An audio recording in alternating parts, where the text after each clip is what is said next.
Welcome back, everybody, to another episode of the Depot Dive. I am Ross McCorkle, and above me here on the screen, as always, my co-host Joe Clark. And it's been a couple of weeks because we were in Indianapolis covering the 2025 NFL Scouting Combine, and plenty of takeaways. That's going to be one of our main topics of the show today. Should take up a bulk of the show, but we will also touch on the QB decision, which should be made by the Steelers basically any day now, with the legal tampering period just 6 days away next Monday on the 10th. And then we're going to talk about some of what Omar Khan, the Steelers GM, said in his various combine media appearances. I think he had like 7 total of them, or 8 total. Didn't say a whole lot, but we will try and pick through some of the more notable things that he did say, and maybe stuff that we can glean what the Steelers, the direction that they're going to go.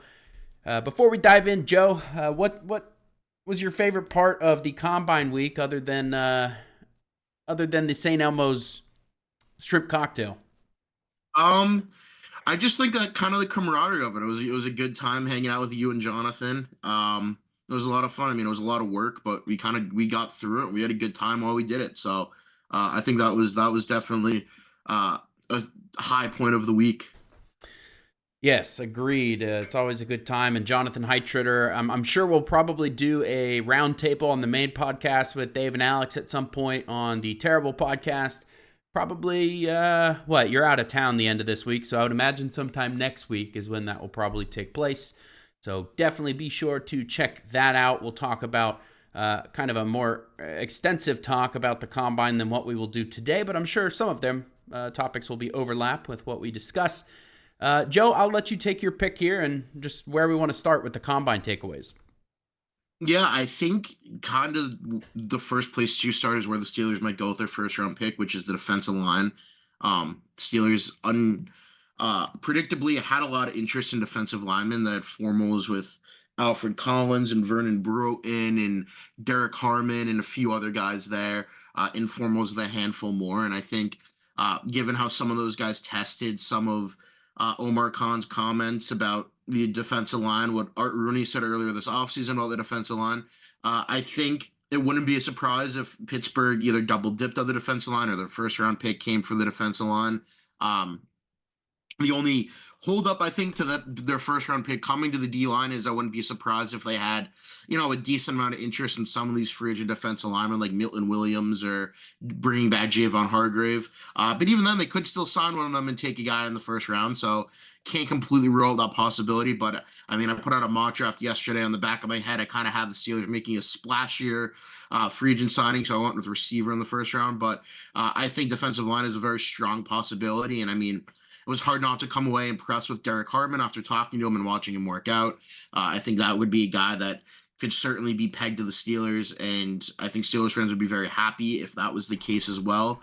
Alfred Collins was another guy that, I mean, his measurements were really impressive. He tested well. He'd probably be a day 2 option for Pittsburgh, but another guy that I think Steelers fans should be really excited if they come away with. So overall, I just think the strength of the defensive line class was on full display in Indianapolis, and definitely a positive development for Pittsburgh as they look to, build out their board in the next few weeks here. Yeah, and this is kind of getting ahead of ourselves here a bit, I guess, but we'll talk about it under the Omar Khan section later. But Keanu Benton, Khan said, can play anywhere along the defensive line. That kind of opens up the possibilities of the body types and the kind of the archetypes of players that they may be able to look for in the draft. They don't have to exclusively be looking for an end. They can look for, bigger guys that can hold down the middle and, put them in kind of early downs, and maybe have Benton shift back inside where he can show his pass rush skills on kind of the late downs, passing down, stuff like that. So, but yeah, definitely the defensive line group, like you said, very impressive. Here's the list of defensive linemen with 34-inch arms or longer. You have Derek Harmon, 34 3/8. Darius Alexander, 34 inches. Alfred Collins, 34 5/8. Vernon Broughton, 35 inches. Josh Farmer, 35 inches. And Yaya Black, 35 inches. So a lot of those guys are kind of day 1, 2, 3 types.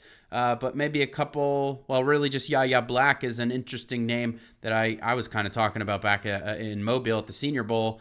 that could be intriguing late round to pair with his former teammate Logan Lee as kind of a, hey, two dogs, one bone.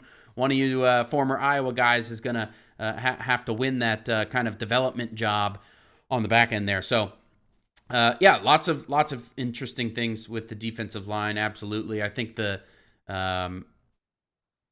just from looking at the meetings that the Steelers had, I think we can probably narrow it down to wide receiver, corner, and defensive line as the likely first round pick. I suppose like running back is maybe a sleeper there if you want to talk about a guy like Giunti or Omarion Hampton, or I mean, I don't know who else would be kind of first round. Probably not too many others in the first round there, but yeah, I would kind of narrow it down to defensive line, cornerback, and wide receiver. And I think, like you were just talking about, defensive line's a group that they probably are going to have to both sign and draft somebody. I would not be at all opposed to making a splashy signing and then turning around and drafting one in the first round. They do need the help. I mean, you've got to get ahead of this issue with Cameron Hayward getting long in the tooth. So, who was your first round receiver that you ended up taking? I took Emeka Egbuka. Didn't really get a lot of positive feedback for that selection, but I kind of just I like what he can do. He's consistent. I don't necessarily buy that he has a low ceiling because guys that always can get open and are willing blockers and can make plays. I think can be consistent, 1,000-yard receivers in the league and be it. Even if he's just a solid number 2 for George Pickens, I think I would take that at number 21 overall. So I think I like him maybe a little bit more than most just because I think he would bring a lot to the table in Pittsburgh. But I mean, I could get on board with Matthew Golden. I could certainly get on board with Alec Iomanner later, probably the second round. I mean, Torrey Horton's kind of one of my guys this year. I talked to him. Steelers were one of 2 teams he had a formal with. He's probably more of a mid-round guy coming off an injury, but he ran well. Said he's ahead of schedule with his injury. So there's really a handful of receivers I'd be pretty happy with. But I think first round receiver, I think Egbuka fits a lot of the traits that Pittsburgh would look for. So that was my pick yesterday. Obviously, depending on how free agency goes, that could certainly change as we get closer to April. But I certainly would not be surprised right now if the Steelers are pretty heavy on Egbuka, and the fact they did have a formal with him is pretty telling, given that he is projected to go around that range. So I don't be surprised even with the way Matthew Golden tested if he's bumps up a little bit, maybe he won't be around at 21. Yeah, and the Steelers just had their first reported pre-draft visit, of which they can have 30, and that was reportedly Iowa State's Jalen Knoll, a couple of talented receivers in that program, and he's one of them. This receiver class, a lot of these guys are kind of more slot body types or slot experience even in college. And so I think that's a lot of the negative feedback about guys like Egbuka is because, hey, the Steelers don't need a slot. They have Calvin Austin III. They have Roman Wilson. But I think, first of all, I think Roman can probably play a little of both. I think most of these other guys can probably play a little of both. Calvin Austin's the only one that I would probably just prefer to keep in the slot because he's so small. But, I mean, Luther Burden was primarily slot. A guy like... who else? Certainly Jalen Knoll played a lot of slot, but I think they're versatile, and I think the Steelers are kind of leaning into that versatility, being able to move guys around. You even saw a little bit of Pickens moving around and getting into the slot a little bit last year to abuse matchups, and so I understand people wanting a bigger body. There aren't that many great big bodies. I mean, there's Savion Williams, there's Alec Iomanor. I keep butchering saying that. Alec Iomanner, I think, is the proper pronunciation. And then there's, who else is big body? Jack Besh. There's not a ton. Jaden Higgins, another one. Not a ton of big bodies. And so if the Steelers are looking for a receiver, more than likely it's going to be one of these kind of slot experienced guys. And so I don't write off a guy like Egbuka. He did interview very well. I was in there on his press media availability there at the Combine, and he's very well spoken. He named Russell Wilson as one of his top 3 NFL quarterbacks right now. So I don't know if that's he did grow up a Seahawks fan, so it's just kind of him being a fan, I think, more than anything. But I was questionable decision making by him there with having Russ in the top three at this very moment. Cornerback is another one with a lot of top guys that they spoke with. Benjamin Morrison from Notre Dame is one. Jahdae Barron from Texas. Will Johnson from Michigan. All three of those guys should most likely end up in the first round. Will Johnson's a guy who might be well gone by the time the Steelers are on the clock at pick 21. I've seen him go as high as number 5 in some of these mocks as the top corner, or I guess second best corner after Travis Hunter. And so Steelers meeting with these guys, doing their due diligence, depending on how free agency goes. If, say, the Steelers do end up signing a Darius Slayton or trading for a Cooper Kupp or whatever it might be at wide receiver, and then maybe they sign a Milton Williams or they sign another kind of D-line guy, then cornerback could very well be the top need. And so I think it's good that they're doing their due diligence on these round 1 guys. I don't think any of those 3 will make it to their second pick. So you have to at least leave the possibility open that they're looking at round 1 corners. Outside of those top 3, would you say running back's the next most likely? Yeah, I mean, given that they met with Genty and they met with Hampton and even a guy like Caleb Johnson, who's probably going to be a second-round pick, Judkins, I've seen mocked in the first before. I've seen Travion Henderson mocked in the first. So they've met with really the top of that running back class. So I would probably put running back as the next most likely for sure. Although, given the depth of it, and they've met with guys up and down the board, I do think would probably be wise to wait until the second, third, maybe even fourth round for a running back. But I mean, if a guy like Genty somehow winds up there at 21, I think you at least have to consider, just given the immense talent that he has. But would agree that the other 3 positions are ahead of running back right now in terms of what it seems like their priorities may be. Yeah, I agree. Running back, I would prefer to wait. I think, there guys like Damian Martinez had a good workout, and certainly his tape was very fun to watch. RJ Harvey had a good workout. You had Bashal Tutin, a lot of, impressive kind of guys that you can find in the third, fourth. Some of these guys might even fall to the fifth just because there's so many running backs. Ja'Cory Krosky-Merritt didn't even get a combine invite, which is wild to me. I know he didn't play much last year because of some eligibility stuff, but he's certainly a talented back, and you guys covered him at the Shrine Bowl, I think. And Devin Neal is one that wasn't really getting talked about after this week, but I guess he ran a little slower than people anticipated. I think 4.58. I think he had some medical stuff because he was late coming out for a session, and they hinted that it was medical. So I wouldn't be surprised if he was dealing with a little something, and he runs a little faster at his pro day. Well, I guess good on him for competing. If you have some medical stuff, you probably, a lot of these guys' agents probably advise them not to run the 40. But hey, if he wanted to compete, and he's maybe a lot of these guys have a dream of competing at the combine, and so you can't knock them when they do it, even if they're not at their best. And so I give him props, and I'll keep a close eye on his 40 at the pro day there because he's one of my favorites in Mobile. So,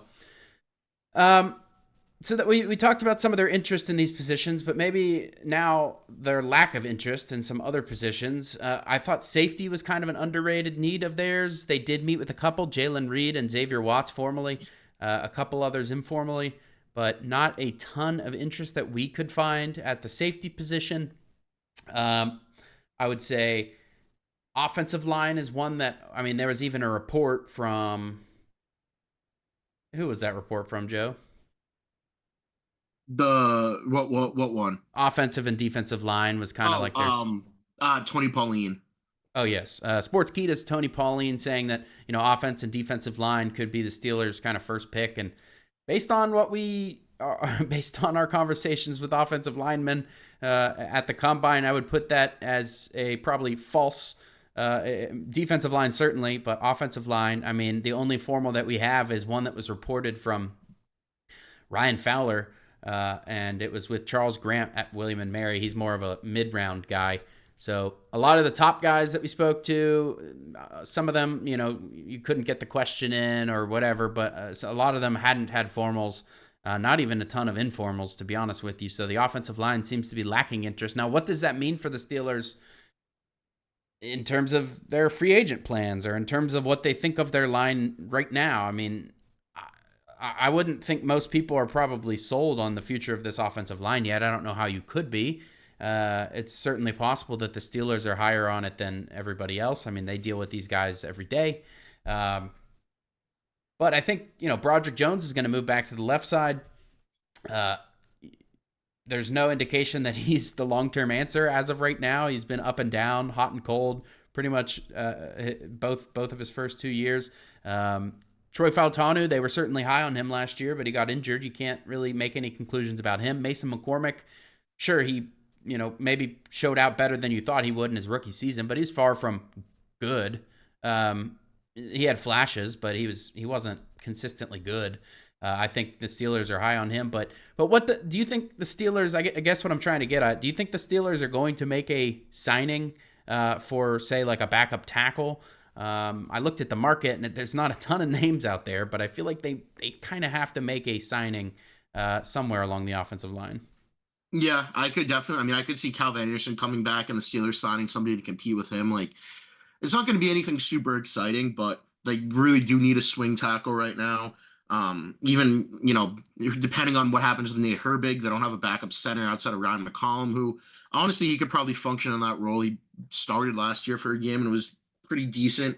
But they definitely need more depth. I think a swing tackle will be a priority in free agency. And even though we didn't find out a ton of interest in the offensive lineman, I think it'll be interesting to see who they bring in for some of these pre-draft visits. And one thing that kind of stood out to me from the Omar Khan session was he brought up in like two or three of them, like, yeah, we got Spencer Anderson in the 7th round. He's been great for us. And talking about, kind of day 3 later round offensive lineman. So I would not be surprised. I mean, right now we don't know if the Steelers have 2 or 3 7th round picks, but I wouldn't be surprised if they spent a day 3 pick on an offensive lineman somewhere. Just it was notable to me that Khan brought up Spencer Anderson multiple times, which, I mean, he hasn't really played a whole lot, hasn't been, super impressive, but for a 7th round pick, he's been at least steady, I guess. So I think that it's not going to be a 1st round priority. I think a swing tackle will be signed.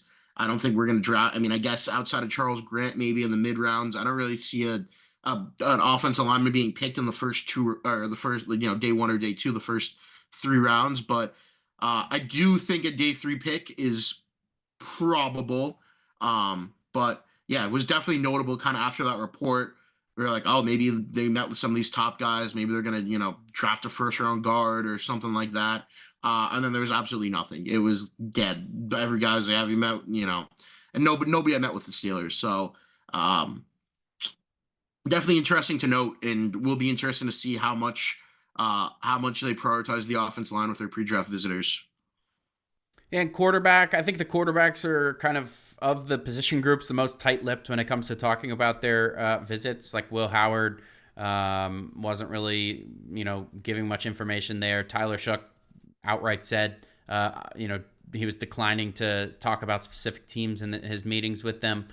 We did get a report on Quinn Ewers, and I think we actually confirmed that one independently. And then Jackson Dart is one that we got as well. And so, I think there was a Cleveland reporter, or I think it's Cleveland ESPN radio or something, claiming to have some scoop that the Steelers are trying to hide their interest in Jackson Dart. I don't know, if I buy that. There's been other conflicting reports that basically say the Steelers aren't very impressed with this quarterback class overall. I mean, it's all who knows this time of year.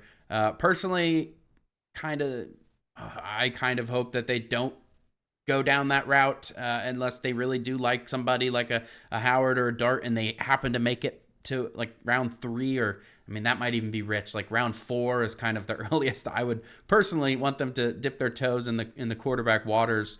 But like I think we've talked about before, they had a 1st-round grade on Mason Rudolph, and I don't think probably too many other people did. Obviously, he did not go in the 1st round. So, if they have a 1st-round pick on one of these guys, and the guy happens to make it to the 2nd or 3rd even, then, I mean, I guess you take him at that point and you just trust the evaluators. But yeah, not a ton of information on the quarterback class overall, though a couple meetings, which was somewhat notable. I guess Jerry Dulac reported that Will Howard had a formal, but I was in on that session, and I don't know exactly if he got that information elsewhere or what, but it was not during the media availability. I was there the entire time. So moving on to our second topic, and kind of we'll definitely talk more about the combine on the Terrible podcast probably next week sometime. So if you want to know more about our thoughts on that, definitely check that out. We'll announce that once we have a date locked in. But second topic is, we said the tampering period comes up on Monday, the 10th, in 6 days from now, and Steelers still have not yet made a decision on their quarterback. The latest is that Ian Rappaport is saying Justin Fields is who the Steelers are leaning towards. Both Fields and Russell Wilson are expected to have a strong market or strong interest in their services.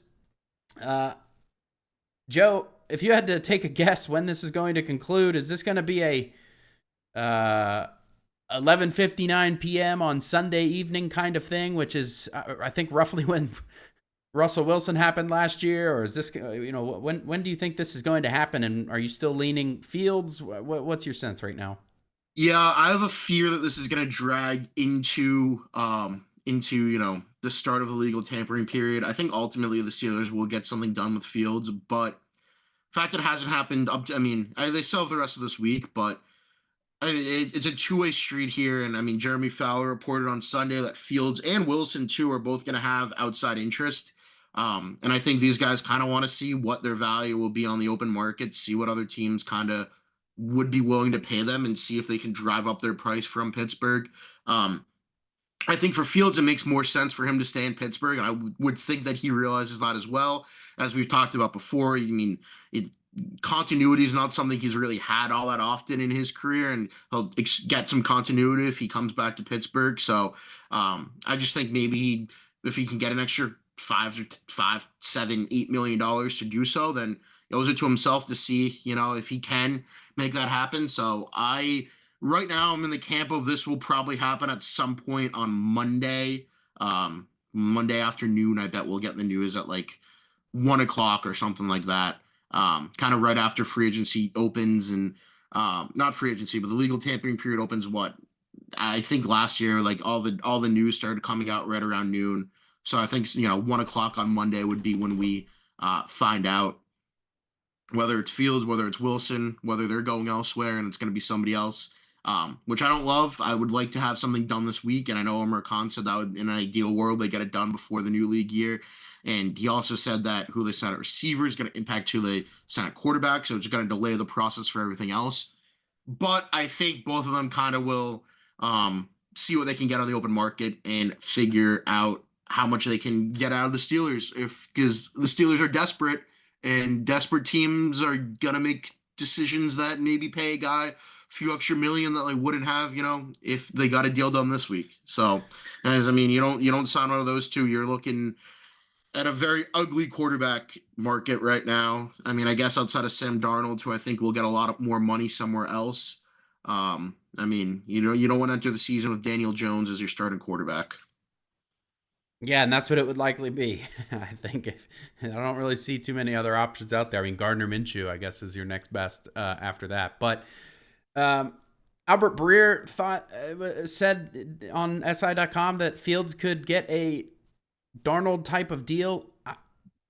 To me, that's like, he seemed to be framing that as a positive, like, wow, he's getting a Darnold type of 1-year deal. To be clear, that's Darnold's most recent contract, his 1-year, $10 million deal with the Vikings. Darnold was 2 years removed from really having any kind of starting role. He hadn't done very well over those 2 years, and his last starting role was with the Panthers like 3 years prior, and that was a disaster. I think he was like 4-7 or something, like not a good record. I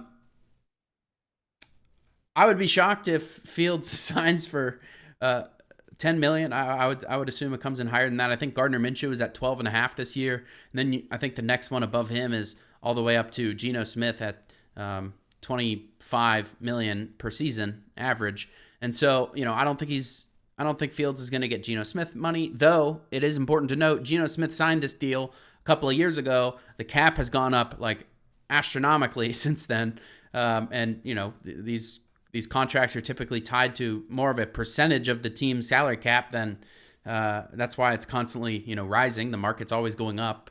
Every time a top of the market quarterback signs a new deal, the whole market rises. And so I don't think Fields is going to quite, get to the 25 million mark, but I would be shocked if he's at 10 or even 12 and a half like Gardner. I would more expect like a 14, 15 at the kind of low end, though. I'm not a salary cap expert. Don't want to portray myself as such, but just looking at what's out there and kind of the market, and if there's actually interest, like everybody seems to be reporting in terms of the Jets and the Colts and the Giants and whoever else, the Steelers, obviously, that's not a good environment to get a quarterback on a cheap deal. And so that's my main concern with the Steelers bringing back Fields right now. I'm more confident that Fields has a big market than I am in Russell Wilson having a big market, though I guess both have reportedly strong interest. I did manage to get a question into Pete Carroll at the Combine and asked him about Russell Wilson. And he said, you'd be surprised how much we all still talk, referring to Wilson, in my question, but also referring to just all of the Seahawks from back when they were a, Super Bowl winning team. And so kind of a non-answer on his part, but it was interesting. It came right after he answered a question about Bobby Wagner. And he said, hey, he made sure to point out Bobby Wagner is a free agent. And he kind of smirked. He wasn't that direct with Wilson, but he did say you'd be surprised how much we all talk. And I think there's been reports of maybe the Raiders are going to go that route. And so maybe that is a significant thing, and maybe that does push them back to Fields. If Russell's value is beyond what the Steelers are comfortable paying him, and Fields' value is beyond what the Steelers are comfortable paying him, I would think that would default to Fields at that point. But I guess we'll see. We won't have to be talking about this too much longer because it will be a reality before too long. Matt Stafford back in LA, Sam Darnold not getting tagged, Aaron Rodgers still an option. Those are kind of the Darnold and Rodgers and, I guess Kirk Cousins, there hasn't really been any news on that front. But those are some of the options out there if the Steelers miss out on both guys. And, those would obviously be some expensive options. Rodgers would be, I don't know how expensive he'd be, but that's a whole other conversation that I don't really want to get into right now. But anything else on the quarterback front, Joe, before we move on? No, just the Steelers are in a very, very unenviable situation right now as they try to get a deal done and not be stuck with Daniel Jones as their starting quarterback. Indeed. And so we're going to talk about Omar Khan, some of the highlights from his press media availability at the Combine. I will say nothing he said was really groundbreaking. The Steelers are tight-lipped usually anyways, and Khan was extra tight-lipped this year, reverting to kind of the same handful of answers for most topics, such as, our collapse was unacceptable. It's not up to the standard. We're not satisfied with our return on investment on this group and that group and this investment because we're not winning. So, it's exactly what you'd expect him to say on a lot of fronts. Joe, where do you want to start in terms of what is something that maybe did give us some information from Khan? Yeah, his comment on Najee Harris I thought was pretty telling, that he said, door's still open, but admitted that it was a very strong running back class. Kind of made it seem like Najee's probably not going to be back in Pittsburgh next season, which doesn't come as a surprise, but we've had some reporting that he might actually wind up re-signing with the Steelers, and Mike Tomlin wants him back with the Steelers, but I would not count on him being back given what Khan said. I think the one thing that was telling was he was asked about, bringing back both Wilson and Fields, and he kind of pivoted and said, yeah, we'd like to have two of the three quarterbacks we had last year back. So expect Kyle Allen back in Pittsburgh. That was kind of, want to get a deal done with him. That was maybe the most open he was about anything. So welcome back, Kyle Allen, potentially. He was open about the strength of the draft class being a D-line, being at running back. He opened up his local media press conference with a statement about how unacceptable the end of last season was and how they're working hard to fix it, which they should be after how ugly things were. He deflected any comment on coaching changes to, you'll have to ask Mike about that. So kind of, reaffirming that Mike Tomlin is very much in charge of the staff, and, nobody's coming down and telling him what to do, which after we saw two very minor changes to the staff being made, isn't a surprise, but just kind of reconfirming that. And then we entered the offseason with some thoughts about George Pickens potentially being on the market and being traded, and it almost seemed like it was trending that way for a while. There were some vague comments being made by beat reporters, but Khan kind of threw some cold water on that, said that he had a great meeting with Pickens, he's excited to be with the Steelers, but basically said wouldn't talk about his contract, which I took as, they're not going to get an extension done with him this offseason. They'll let him play out his contract year and see where things go from there. See if he grows up. Then you have the option of the franchise tag if he has a good year. Basically, just kick the can down the line for another year, which I think I'm in favor of, given the fact that you're going to get what you're going to get out of him. Last year, he missed time with health. He's been inconsistent at times, but when he's on, he's one of the best receivers in the league. He's, probably the best contested catch guy in the league downfield. So I guess Pickens will be back, and the Steelers will look to add help around him. He said adding receiver was a priority. But yeah, like you said, nothing really groundbreaking there. It was a lot of using vague terms and a lot of, what was the word he used? There's some term he used all the time that was basically like, yeah, we'll see. So there's not a lot of definitives in there, but obviously good to hear from him. It was the first time that anybody had heard from him, the media had heard from him since the end of the season. So always nice to, even if it was 7 times in the same day, saying a lot of the same stuff. I think it was all options are on the table was the... Yes, that's what it was. All options are on the table for like all options are on the table. Yeah, but at some point you got to narrow those options down. Yeah, and I guess that's to be expected. It was extra kind of deflective this year than even last year. There was a little bit more information that he was able to pass along, but I think the biggest thing to me we already touched on, but the defensive line. Keanu Benton can kind of play anywhere. That does affect who they can target in the free agency and the draft. Maybe a guy like Alfred Collins or Vernon Broughton or even a Kenneth Grant. Some of these like guys who are more likely to play in the middle than out on the end. It just makes it more possible for the Steelers to kind of fit them into the picture, because you don't want to waste, or I guess I won't say waste, but it is kind of a waste to have a high investment on a nose tackle, defensive tackle, when you have Keanu Benton in there, because the Steelers are only in their base package a certain percentage of the time. And so now they can, use Benton out on the end and kind of draft maybe a big space eater like a Alfred Collins, who I think he said his ideal playing weight's like 335. He's got those long arms. I mean, he could play anywhere along the defensive front, and he did at Texas this past year. He played, A gap, B gap, over tackle. He played kind of everywhere, and so it just gives them more flexibility to kind of acquire good talent for that position. Even a guy like Milton Williams there from the Eagles. Kind of, I was questioning. People were linking him to the Steelers. I was kind of questioning, how does he fit? And it makes a little more sense if Benton's able to, play outside, because Milton Williams has 30-inch arms. He's not a guy you're going to put at base end in the Steelers system and hope for success. But if Benton's going to play outside, Milton Williams is a great, kind of 3-tech or even, slide inside a little further. He was fantastic in the NFC Championship game in the Super Bowl. And so more options on the table. One of the bigger things that Khan said, trying to think if there was any last Khan topic. Oh, I couldn't even get him to admit that they were after Brandon Ayuk last year.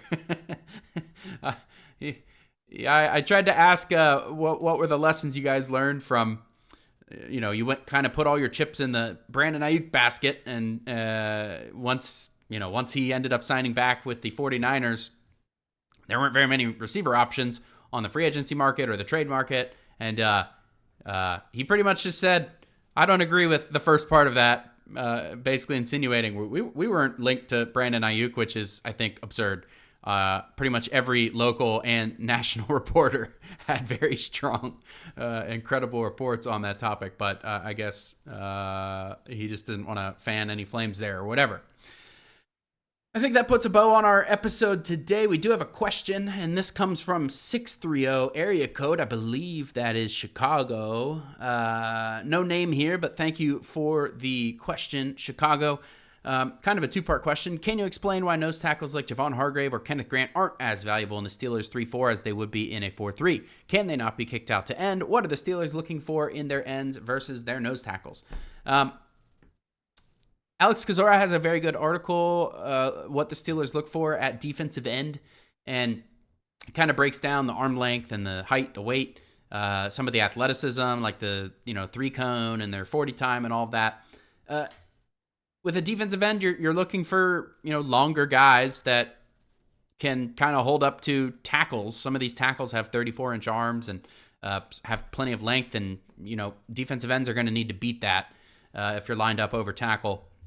And you also need the quickness to be able to, pursue from the backside or close in on the quarterback, create disruption, generate sacks.